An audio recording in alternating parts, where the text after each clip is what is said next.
Hello friends, मैं आपका नवीन Canada से। गुड आफ्टरनून, आदाब, सत श्री अकाल। सबसे पहले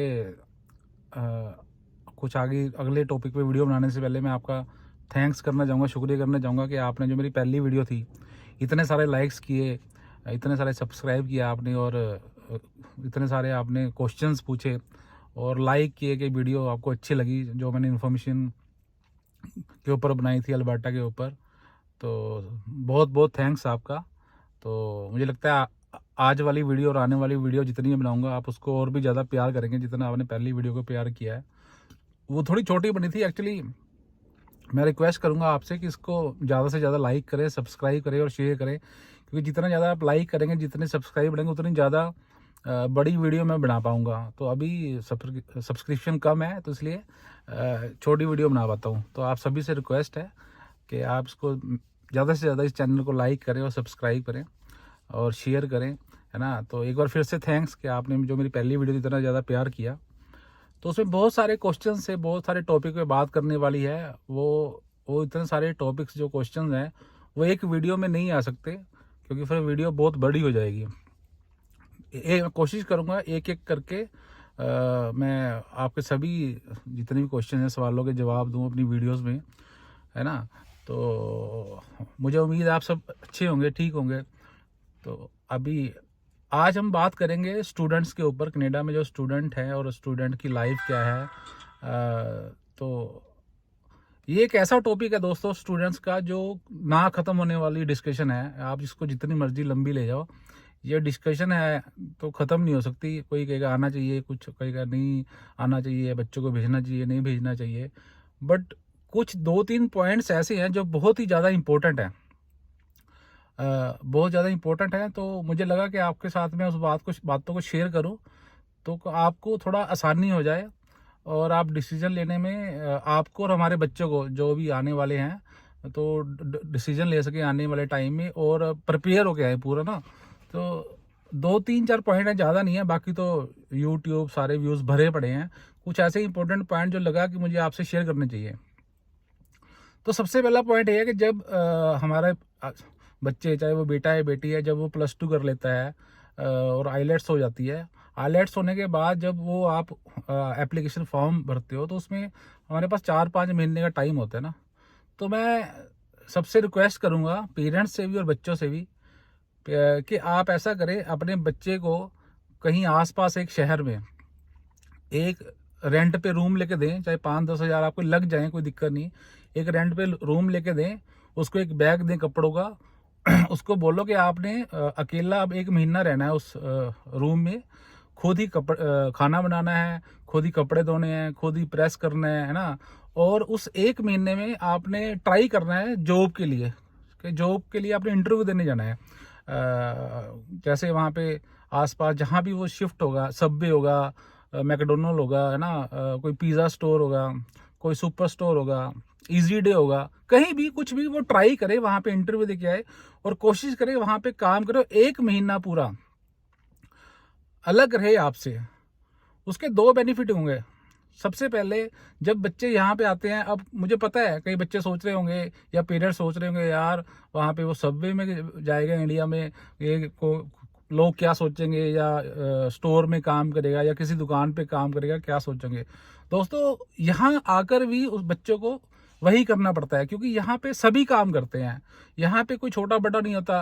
वो आगे मैकडी में काम करेगा, यहाँ पे KFC है वहाँ काम कर सकता है, पिज़्ज़ा स्टोर्स हैं, बर्गर स्टोर्स हैं, वालमार्ट्स है, उसको ऐसे ही काम करना पड़ेगा आगे। इससे बेनिफिट क्या होगा कि जो उसको वहाँ पे वो हैप्चुअल होगा 1 महीने में, तो उसको मुश्किल नहीं होगी। दूसरा, और जो उसको अगर होम सिकनेस होनी होगी ना, 1 महीने में 15-20 दिन, 25 दिन, 1 महीना जब वो रहेगा आपसे अलग, तो उसको अगर होम सिकनेस की प्रॉब्लम होगी तो वो उसका हेल्प करेगी यहाँ पे आने में। क्योंकि इतना दूर आने के बाद, 14 घंटे फ्लाइट में आने के बाद, तो यहाँ पे तो उसको प्रिपेयर होना ही पड़ेगा ना।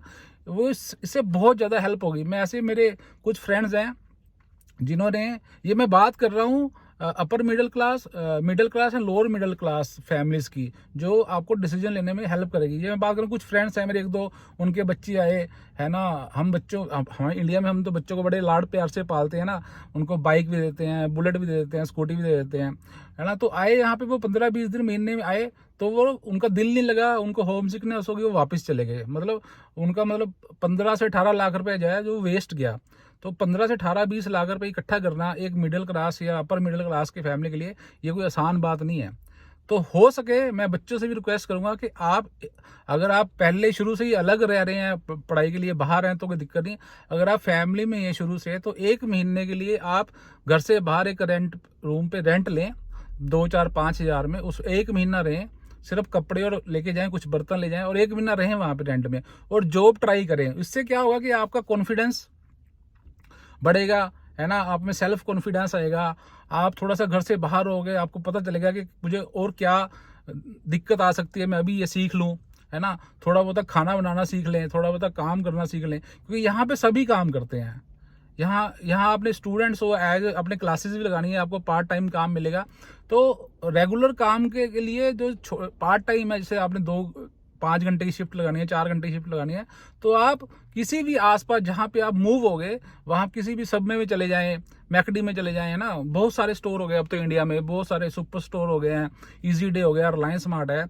तो अगर आपके मन में होगा कि छोटा काम है, यहाँ पे सभी ऐसे ही काम करते हैं, चाहे वो गोरे हैं, चाहे इंडियन है, किसी भी कंट्री से सभी काम करते हैं। और यहाँ पे कोई छोटा काम नहीं होता, सभी काम करते हैं। आपको लगेगा इंडिया में यार कोई देख लेगा मैं स्टोर में काम कर रहा हूँ, ऐसी बात नहीं है। यहाँ पे चाहे काम कोई छोटा बड़ा नहीं है, सबकी सेम रिस्पेक्ट है।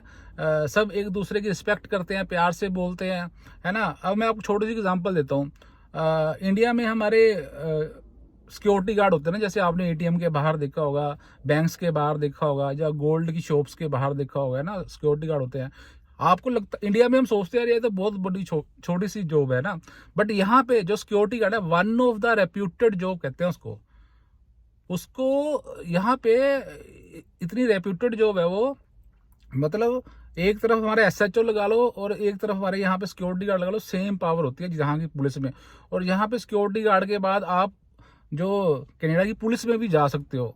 तो यहाँ पे छोटा मोटा काम नहीं है। तो मैं अपने बच्चों से रिक्वेस्ट करूंगा कि आप जब आपने आइलेट्स क्लियर हो जाए, आपका एप्लीकेशन चली जाए, तो 15 दिन से लेके 1 महीने के लिए आप वहाँ पे अलग रहें, है ना। आप जो आपको कमियां लगेगी, आपका एक्सपीरियंस होगा, तो आपको ये बहुत ज़्यादा हेल्पफुल होगा, है ना। क्योंकि यहाँ पे अगर किसी का वहाँ पे बिजनेस है, कोई हाई क्लास फैमिली है या बड़ा बिजनेस है, अगर वो बच्चा आ भी गया, उसका दिल ना लगा, उसको तो पता है जाके गले पे ही बैठना है। बट मिडिल क्लास फैमिली में 15-20 लगाना, इट्स नॉट ए जोक। और दूसरा, और जो हमारे बच्चे को भी आदत पड़ जाएगी धीरे धीरे, उसको एकदम नहीं लगेगा कि यार मैं काम भी करना है और मैंने घर जाके खाना भी बनाना है, कपड़े भी धोने हैं। तो ये एक पॉइंट है जो बहुत ही हेल्पफुल होगा अगर आप करोगे, ये बहुत इंपॉर्टेंट है। तो आप ये जरूर करें, तो आपका सेल्फ की कॉन्फिडेंस भी बनेगा। ये एक पॉइंट बहुत जरूरी है, जिससे आप होम सिकनेस से बच सकोगे। तो हमारे जो अगर कल का कोई मतलब दिल ना लगे, है ना, कोई ऐसा डिसीजन लेना पड़े महीने 2 महीने में वापस आए, तो 15-20 लाख रुपए हमारा खराब ना हो। तो ये बहुत इंपॉर्टेंट है, अपने बच्चों को ये जरूर करें।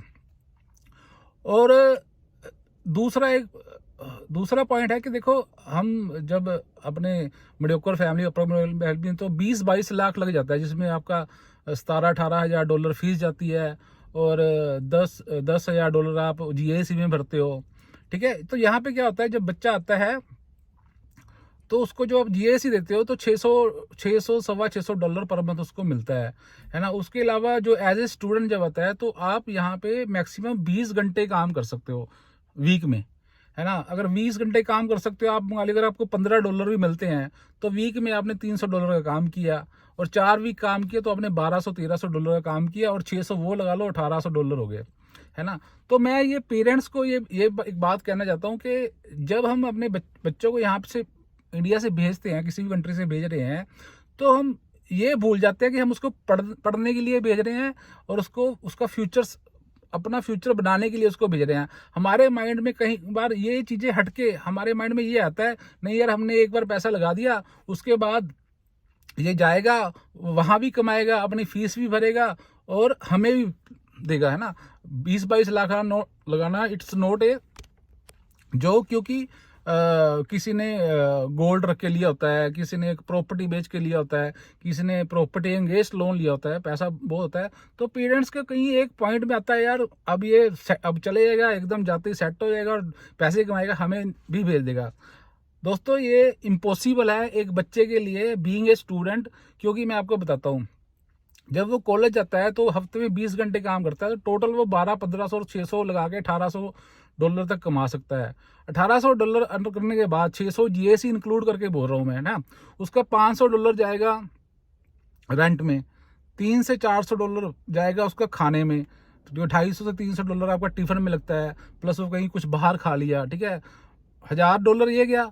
$100 लगा लो उसका आप बस का जो उसका पास बनता है, प्लस 50 से $100 लगा लो आपका जो उसने मोबाइल लेना है उसका बिल, और $200-300 ऐसे ही लगा लो कि छोटे मोटे कभी कुछ ले आए, कभी शैम्पू ले आए या कुछ अपना कुछ भी थोड़ा मोटा सामान ले आए, तो $1200-1500 एक बच्चे का खर्चा है यहाँ पे।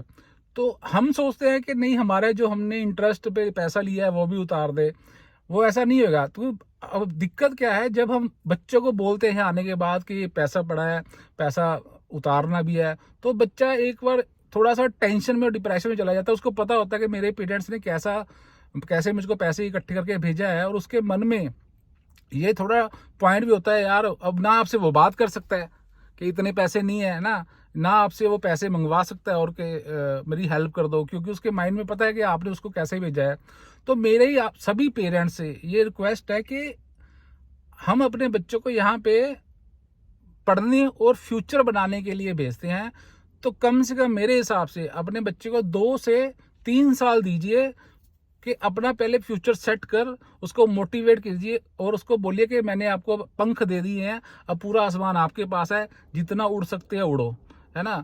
तो अगर हमने उसको पैसे के लिए डिप्रेशन दे दिया कि पैसे मुझे भेजो, तो वो थोड़ा डिप्रेशन में चला जाता है।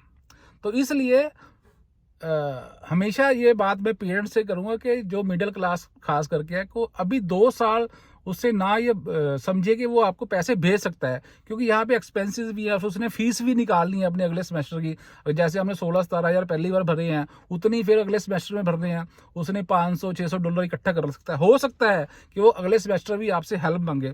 बच्चे यहाँ पे कतराते हैं पेरेंट्स से मांगने के लिए, वो टेंशन में हो जाते हैं यार मैं कैसे मांगूँ, पहले मुझे पेरेंट्स ने बड़ी मुश्किल से भेजा है। तो मैं आप सभी से रिक्वेस्ट करूंगा कि अगर आप अपने बच्चों को भेज रहे हो, कम से कम 2 से 3 साल का टाइम दीजिए उसको फ्यूचर सेट होने में। यहाँ पे अपॉर्चुनिटीज बहुत है, ऐसी बात नहीं अपॉर्चुनिटीज बहुत नहीं है, बहुत सारी अपॉर्चुनिटी है। अब डिपेंड करता है कि बच्चे का नॉलेज कहाँ जा रही है, बच्चा कौन सी फील्ड को चुनता है। तो इसलिए ये एक बहुत इंपॉर्टेंट पॉइंट है पेरेंट्स के लिए। अगर वो सोच रहे हैं कि हमने एक बार पैसे उठा लिए और जाके 6 महीने साल में उतार देगा, इट इज़ इम्पॉसिबल, क्योंकि उसने अपनी फीस भी इकट्ठी करनी है। फीस की तो बाद में बात है, उसने अपना मंथली रेगुलर जो अपने खर्चे हैं वो तो देने ही देने हैं ना यहाँ पे। और सभी जैसे 2 स्टूडेंट रहते हैं, 3 स्टूडेंट इकट्ठे रहते हैं, फिर भी $500 से $600 एक बच्चे का रेंट तो जाता ही जाता है, और मेरे हिसाब से $1200-1500 उसका चला ही जाता है बच्चे का। तो इस बात का बहुत ही इंपॉर्टेंट है, साथ रखें। और एक पॉइंट और है कि जब आप बच्चे को स्टडी +2 के बाद भेजते हैं तो अपने कंसल्टेंट से ये जरूर कंफर्म करें कि जहाँ जिस कोर्स में वो भेज रहा है, जो वो पढ़ेगा, क्या वहाँ पे उस प्रोविंस में वो एलिजिबल हो जाएगा कि उसको वर्क परमिट भी मिल जाएगा, वो पीआर भी हो जाएगा, है ना। प्रोविंस का मतलब है, जैसे मैंने पहले पिछली वीडियो में बताया था, जैसे हमारे इंडिया में 28 स्टेट्स हैं, है ना, हरियाणा, हिमाचल, पंजाब, महाराष्ट्र। ऐसे ही कनाडा में 13 प्रोविंस हैं। आपने, है ना, 13 प्रोविंस में आपको मैं बताता हूँ, छोटी एग्जांपल देता हूँ। जैसे बीसी कहते हैं, ब्रिटिश कोलंबिया है, ओंटारियो है, अल्बर्टा है, मैनिटोबा है, क्यूबेक है, न्यू ब्रंसविक है, सस्केचुवन है ना। जैसे यहाँ पे आपने ओंटारियो में सुना होगा टोरंटो या ब्रैम्पटन सुना होगा, ये बहुत मशहूर है ब्रैम्पटन। और जो आपने नाम सुना होगा ब्रिटिश कोलंबिया में वैंकूवर, सरी, है ना। और जैसे अल्बर्टा में आपने ये नाम सुना होगा कैलगरी, एडमिंटन। तो जैसे हमारे स्टेट्स में शहर होते हैं, वैसे ही यहाँ पे 13 प्रोविंस हैं, उनमें ये शहर है ना। वैंकूवर, सरी, एडमिंटन, कैलगरी, ये बड़े बड़े शहर हैं, ब्रम्पटन बड़े बड़े शहर हैं। और छोटे छोटे जैसे हमारे यहाँ वहाँ पे स्टेट में छोटे छोटे शहर भी होते हैं, कस्बे भी होते हैं, यहाँ पे भी ऐसे हैं छोटे छोटे कस्बे, छोटे छोटे शहर। और जैसे वहाँ पे हमारे गवर्नमेंट यूनिवर्सिटीज़ होती हैं, यहाँ भी गवर्नमेंट यूनिवर्सिटीज़ हैं, यहाँ भी गवर्नमेंट कॉलेजेस हैं, यहाँ पे प्राइवेट कॉलेजेस भी हैं। अब होता क्या है, कई बार हमें ये लगता है कि एक बार कनाडा चले जाए, है ना, बस सारा कुछ ओके है। नहीं दोस्तों, ऐसा नहीं है। जब वो आता है तो उससे अपने कंसल्टेंट से 100% कंफर्म करें, क्योंकि यहाँ पे मैंने देखा है बच्चा आता है, 1.5 से 2 साल जब पढ़ाई खत्म होती है उसकी, तो उसको पता चलता है कि मैं यहाँ पे इस जगह पे, जिस शहर में मैं आया हूँ, जिस प्रोविंस में या स्टेट में आया हूँ, मैं वहाँ पे पीआर के लिए एलिजिबल नहीं हूँ। क्योंकि यहाँ पे अलग अलग प्रोविंस, जैसे हमारे अलग अलग स्टेट हैं, अलग अलग प्रोविंस के अलग अलग पॉइंट सिस्टम है। किसी के इतने पॉइंट चाहिए, किसी के इतने पॉइंट चाहिए, किसी के इतने पॉइंट। जो बच्चे हमारे ओंटारियो और ब्रिटिश कोलंबिया में आते हैं, जब वो पढ़ते हैं 6 महीने, साल, 1.5 साल बाद, उनको पता लगता है कि यार मेरी जो स्टडी है वो पीआर के लिए या वर्क परमिट के लिए यहाँ पे वो पॉइंट बनेंगे ही नहीं मेरे। तो मैक्सिमम मेरे हिसाब से मोर देन 75% स्टूडेंट उस जगह को छोड़ के दूसरी जगह जाते हैं, मतलब एक स्टेट को छोड़ के दूसरी स्टेट में जाते हैं जहाँ पे पॉइंट कम होते हैं। अब आप सोचिए, एक बच्चा जहाँ पे आया है पढ़ने के लिए, उसने साल, 1.5 साल लगाया, वहाँ पे 2 साल लगाए, वहाँ पे उसको बड़ी मुश्किल से उसका सर्कल बना होगा, उसका फ्रेंड सर्कल बना होगा, उसका जान पहचान बनी होगी, है ना, उसने काम ढूंढा होगा। जब उसको साल, 1.5 साल, 2 साल के बाद पता लगा यार मैंने यहाँ तो पीआर ही नहीं होऊंगा, मैं, मुझे दूसरी जगह जाना पड़ेगा, है ना, वहाँ पे उसका टाइम भी खराब, पैसा भी खराब, फिर वहाँ से जाके फिर जीरो से शुरू करेगा ना वो सर्कल बनाने में। तो जब भी आप बच्चे को भेजिए, अपने कंसल्टेंट से 100% कन्फर्म करें कि जिस स्टडी में वो जा रहा है, वैसे आप ट्राई करें जो उसने जिस सब्जेक्ट में उसने +2 किया उसी फील्ड में वो पढ़े, और उस फील्ड में जाके आगे वो क्या उसमें वहाँ पे उसको वर्क परमिट मिल जाएगा, है ना, क्या पे वहाँ पे वो पीआर हो जाएगा, कि उसको अदर प्रोविंस में जाना पड़ेगा। ये एक बहुत बड़ा पॉइंट है जो हम ये डिस्कशन वाला भी है और सोचने वाला भी है, क्योंकि बच्चे को बड़ा मुश्किल होता है एक फिर साल, 1.5 साल, 2 साल बाद दूसरे प्रोविंस में जाके सेटल होना। तो ये पॉइंट जरूर अपने जितने भी आपके, जब भी आप फाइल लगाएं कंसल्टेंट से, 100% कंफर्म करें। ये बहुत इंपॉर्टेंट पॉइंट है कि बच्चों को बाद में दिक्कत ना आए, है ना। तो ये 2-3 पॉइंट मुझे लगा कि इस पर वीडियो बनानी चाहिए, तो आपको अच्छी इंफॉर्मेटिव लगेगी, आपको डिसीजन लेने में ये हेल्प करेगी। अगर आपको कुछ और स्टूडेंट्स के बारे में कुछ, बाकी तो सारा कुछ भरा पड़ा है, पर ये 2-3 पॉइंट है जो मुझे लगा कि आपसे शेयर करने चाहिए, है ना। तो मैं बच्चों से भी कहूँगा कि आप किसी का क्वेश्चन है तो आप इसको भी शेयर करें, है ना, अपने फ्रेंड सर्कल में, तो उनको भी हेल्प मिल जाए इसके आगे जाके कैसे प्लान करना है, क्या करना है ना। अगर आपका और कोई क्वेश्चन है तो मुझे आप मैसेज कर सकते हैं, है ना। वीडियो मुझे लगा बड़ी बन गई, अपनी अपलोड होगी कि नहीं होगी, तो मैक्सिमम लाइक करें, मैं और वीडियो बना सकूं। तो और बहुत सारे क्वेश्चन और टॉपिक्स थे जो आपने मुझे पूछा है। आज मैंने स्टूडेंट्स पे ये 3 जो पॉइंट्स मैंने निकाले थे उसमें से, जो मुझे कम दिखे किसी यूट्यूबर के, तो आप ये जरूर डिस्कस करें। अगर उसके अलावा कोई बच्चों के लिए आपने कुछ पूछना है क्वेश्चन, मुझे मैसेज कर सकते हैं ना। अगली और बहुत सारे पॉइंट्स आपने पूछे थे, उस धीरे धीरे एक एक करके मैं उस सभी पे वीडियो बनाऊंगा। तो आज का ये मुझे लगा कि मुझे बनानी चाहिए, है ना। तो take care, have a good day, अपना ख्याल रखिए, फिर मिलते हैं अगली वीडियो तक। Thank you.